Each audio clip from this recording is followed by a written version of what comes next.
the hips on the outside and the inside aren't isolated things. They're connected to the whole body, right? Including the length of the leg all the way to the heels. So take your feet wide, just wider than the mat. And what I want you to do is you're gonna slowly and get comfortable. If you need to slide your feet away from you a little bit, fine. Now, if with socks, it can be a little bit slippery, but do your best. In fact, you might take your socks off if you want to stick a little more. I'm sliding a little bit, but I'm going to be okay with it. But just so you know, you can always take the socks off if you're sliding and slipping on a hardwood surface. So in order to access the outside of the hips, we're going to do this. So go ahead and slowly drop the knees towards each other. Now, what happens here is you're probably going to, if the hips are tight, you're going to feel the muscles almost stretching, right? But what's also happening is the outside of the feet are coming up off the ground. Can you feel that?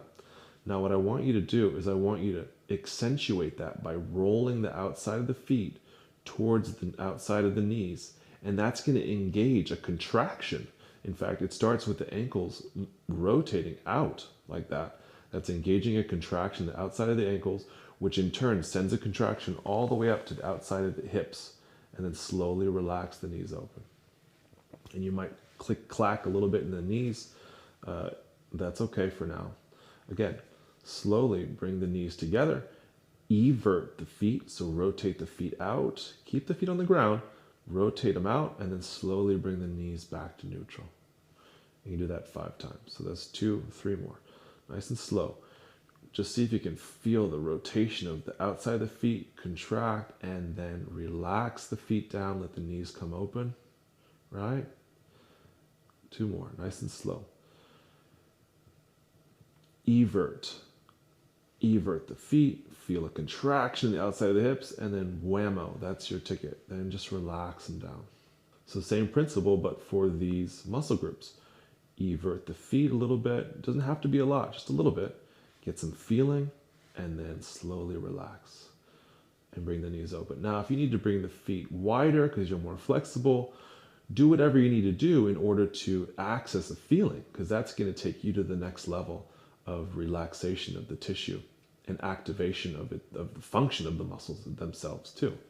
So again, I'm showing you a template, but when it comes to your body, you need to work with whatever you have going on, either less movement or maybe a little more movement, whatever you need to do to get a healthy amount of feeling in the contraction, and thus a healthy amount of relaxation and release. The more we do it, the more we unwind, the more flexibility we gain. And that's the benefit of the consistency of practice.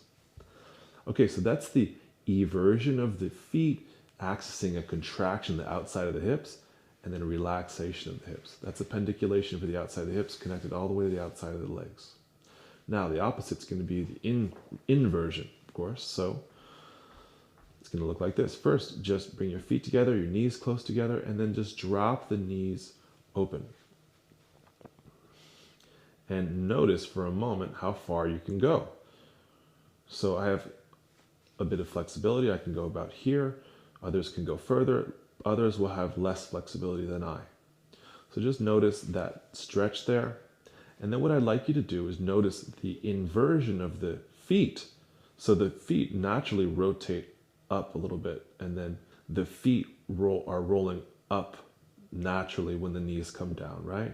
So what I want you to do here is just accentuate that movement by inverting the feet.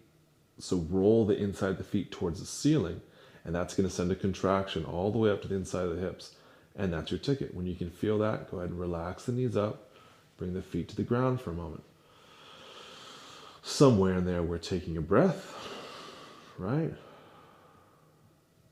Good, and let's go ahead again. Drop the knees open. Invert the feet, and then relax the knees up.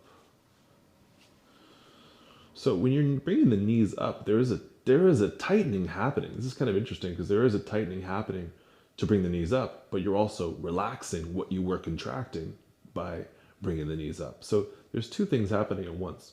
Don't overthink it, but I just think it, just food for thought. It is an interesting phenomenon here. So we're bringing the knees down, inverting the feet, you should feel the engagement of a contraction in the inside of the hips. That's your ticket. And then slowly relax. And this is mostly the adductors, the muscles that are responsible for bringing the legs together, which is, of course, adduction. For most people, adduction is kind of a fancy word.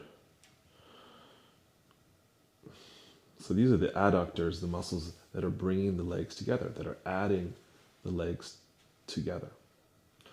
Okay, a couple more times. Bring the knees down, and then slowly invert, and then slowly bring the knees up. Let the hips relax for a moment.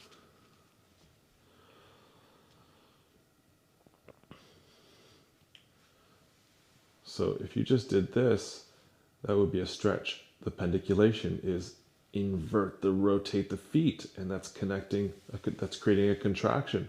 Invert the feet, and it's creating a contraction all the way up, and then slowly relax the knees up. Good. Now again, it's an exploration. How much should you contract? If you contract a little bit more, or hold it a little bit longer, or less, what kind of effect you get? This is something that you get to experiment and explore with. But for now, the premise is, don't overdo. Go after the feeling is the ticket. So contract, get some feeling. And I don't want you to just feel the contraction. I also want you to feel the muscles relaxing. So we're getting in control, so to speak. But, we're getting more mechanical control, which is going to be very helpful for our movement and for our flexibility.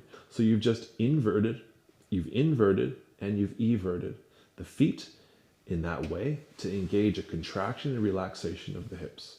Now, if you like, just bring your legs down for a moment and arms by your side. And I just like to shake that out a little bit because my hips get tight, and I just like to shake that out.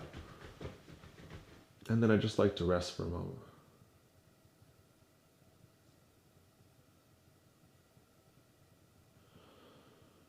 Okay, good.